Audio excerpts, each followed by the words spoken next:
হৃদয়পুর গ্রামে সোনালী নামের একটি মেয়ে থাকত তার সৎ মা আর সৎ বোনের সাথে। সোনালী দেখতে খুব সুন্দর ছিল আর তার স্বভাবও ছিল মধুর। গ্রামের সবাই তাকে খুব ভালোবাসত, কিন্তু তার সৎ মা আর সৎ বোন তাকে খুব জ্বালাতন করত। দিদি, আমাকে না কেউ এখনো চা দেয়নি, আমার জন্য একটু চা বানিয়ে আন, আমার মাথাটা না খুব ধরেছে। যা, রান্নাঘর থেকে আমাদের তিনজনের জন্য চা বানিয়ে নিয়ে আয়। আরে শোনো, এই বেচারিকে একটু বিশ্রাম তো করতে দাও, সেই সকাল থেকে কাজ করেই যাচ্ছে। বসে বসে খাবে নাকি তাই? কোথায় বসে বসে খাচ্ছে, সারাদিন তো কাজই করে যাচ্ছে বেচারি। বাবা, তুমি চিন্তা করো না, আমার কোনো অসুবিধা হচ্ছে না, আমি এখনই তোমাদের জন্য চা বানিয়ে আনছি। আরে, কি ভেবে তোর জন্য নতুন মা নিয়ে এসেছিলাম, আর এখন কি হচ্ছে! হে ভগবান, সব আমার দোষ, সবই আমার দোষ। কি হলো, এত বড় হাই ছাড়লে যে?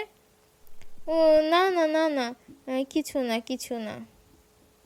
সোনালীর বাবার খুব কষ্ট হয় সোনালীকে এইভাবে অত্যাচারিত হতে দেখে।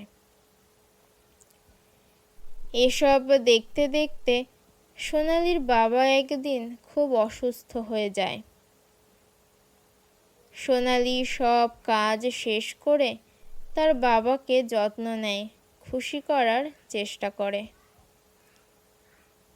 কিছুদিন পর সোনালীর বাবার শরীরটা আগের থেকে অনেকটা খারাপ হয়ে যায়।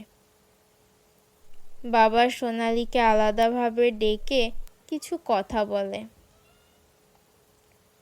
মা সোনালী, মনে হয় আমার যাওয়ার সময় এসে গেছে। আমার চোখ বন্ধ হওয়ার সাথে সাথেই তোর জীবন আরও কষ্টকর হয়ে যাবে। তোর সৎ মা আর বোন তোকে অনেক কষ্ট দেবে মা। বাবা, তুমি চুপ করো তো, এখন চুপ করে এখন একটু বিশ্রাম নাও, তোমার শরীরটা খারাপ। যাওয়ার আগে আমি তোকে কিছু কথা বলে যেতে চাই রে মা। জীবনে চলার পথে অনেক বাধা বিপত্তি দুঃখ আসে, তবে বিজয়ী সেই হয় যে সত্যের পথে চলে আর নিষ্ঠার সাথে যে কাজ করে। তুই একদিন ঠিক বিজয়ী হবি রে মা, ঠিক বিজয়ী হবে। হ্যাঁ, ঠিক আছে বাবা, তুমি এখন চুপ করো তো দেখি। তুমি যেটা বলছো সেটাই হবে, তবে এখন একটু চুপ করো আর বিশ্রাম নাও। তোমার শরীরটা তো খারাপ, এখন একটু চুপ করে বিশ্রাম নাও। ওই দিন রাতেই সোনালীর বাবার মৃত্যু হয়ে যায়। সোনালীর বাবার মৃত্যুর পর সোনালীর সৎ মা সোনালীর ওপর আরও বেশি অত্যাচার শুরু করতে থাকে। সারাদিন ধরে ওরা সোনালীকে দিয়ে কাজ করায়, আর দিন শেষে তাকে বাসি পচা খাবার খেতে দেয়। মা, এই খাবারটা তো নষ্ট হয়ে গেছে, গন্ধ বেরোচ্ছে।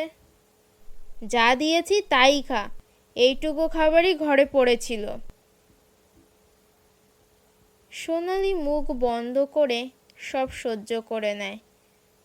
এই রকমভাবেই সোনালীর জীবন চলতে থাকে। ওর জীবনে কোনো সুখ ছিল না, কোনো আনন্দ ছিল না। সোনালী, আজ তোর বোনকে দেখতে জমিদারের ছেলে আসবে, ঘরদুয়ার সব গুছিয়ে রাখিস তো। তোর খুব হিংসে হচ্ছে না রে এই খবর শুনে? না না বোন, আমার হিংসে হবে কেন, আমার তো খুব আনন্দ হচ্ছে। ওই দিন রাতে জমিদার তার ছেলেকে নিয়ে মেয়ে দেখতে আসে। আমার মেয়ে বলে বলছি না, আমার মেয়ে খুবই গুণবতী। সে ঘরের সব কাজ করে, রান্না করে। আজ আপনারা আসবেন বলে সে সব কিছু গুছিয়ে রেখেছে নিজের হাতে। হ্যাঁ, এ আমার একমাত্র ছেলে। আমি ওর জন্য এরকমই একটা সুন্দর সুশীল মেয়েই খুঁজছিলাম।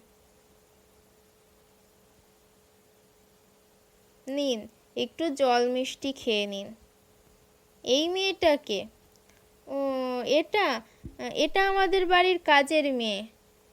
যা, জল খাবার দেওয়া হয়ে গেছে তো অন্য কাজ কর গিয়ে। এটা কাজের মেয়ে? দেখে তো এমন মনে হচ্ছে না। নিশ্চয়ই কিছু গন্ডগোল আছে। পরের দিন জমিদারদের বাড়ি থেকে খবর আসে যে তাদের মেয়ে পছন্দ হয়নি। এটা শুনে ওরা রেগে গিয়ে সোনালির ওপর খুব অত্যাচার করে। খুব ইচ্ছে, তাই না, ওদের সামনে যাওয়ার? নিজের রূপের খুব অহংকার, তাই না? মা, আমি তো যেতে চাইনি। তুমি তো আমায় খাবার নিয়ে যেতে বললে। খাবার দিতে বলেছিলাম, তোর চেহারা দেখাতে নয়। মা, ওকে দেখলেই আমার কেমন জানি রাগ হচ্ছে। ওর সব চুলগুলো কেটে দাও তো দেখি, তাহলে তো ওর দিকে আর কেউ তাকাবে না। সোনালির সৎ মা আর বোন মিলে সোনালির ওপর রেগে গিয়ে তার সব চুল কেটে দেয়।